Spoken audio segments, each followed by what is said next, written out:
कांग्रेस भी एक माफिया है, उसको भी माफिया चला रहा है। लेकिन बीजेपी और कांग्रेस के अंदर चंद लोग ऐसे हैं जो अच्छे लोग हैं, जो वहाँ पे घुटन महसूस कर रहे थे। ऐसे लोगों का स्वागत है। मैं एक दो अच्छे लोगों से मिलवा दूं मैं आपको। सर एक मिनट, मैंने जैसे बताया कि हम एक एक आदमी की जांच करा रहे हैं। जब कोई दूसरी पार्टी छोड़ के आता है तो उसकी 3 गुना जांच कराते हैं हम लोग। जिनकी आपने 3 गुना जांच कराई उनकी थोड़ी जांच मैंने भी कराई। हाँ बता दीजिए।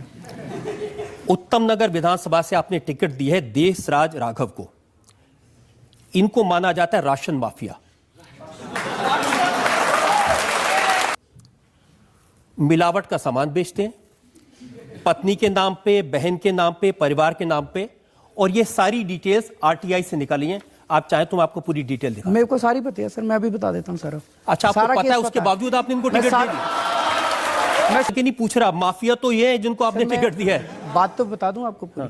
अब मेरे को पूरा करने देंगे, बीच में काटेंगे नहीं? नहीं बिल्कुल काटूंगा। अगर आप, मैं पूछ रहा हूं कि क्या इनके खिलाफ लोकायुक्त के पास शिकायत है कि नहीं है? सर मेरे को जवाब देना पड़ेगा। अगर आप मेरे को जवाब देने देंगे तब तो मैं जवाब आप जवाब दे ही नहीं रहे, आप तो दूसरे बात के बारे में बात कर रहे हैं। तो फिर ऐसे तो काम नहीं चल सकता। ऐसे ही काम चलेगा। अचल शर्मा को इन्होंने पिछली बार हराया था।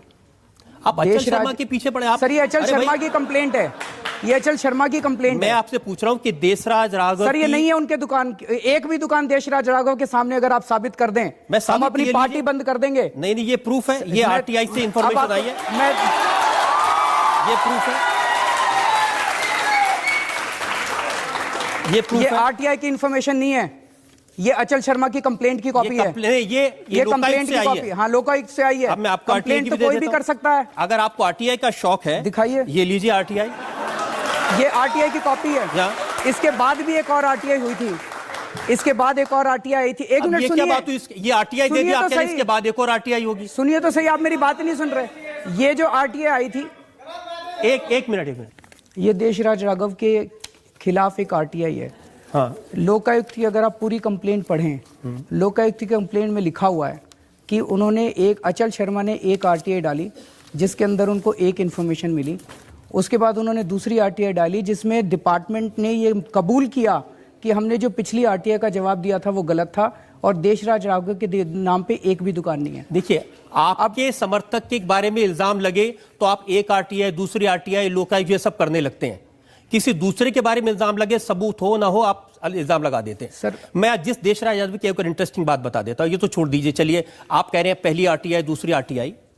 इनके पिताजी की डेथ हुए 4.5 साल हो गए। ये मेरे पास बैंक के रिकॉर्ड है, उनकी पेंशन अभी भी उनके नाम में आ रही है। सर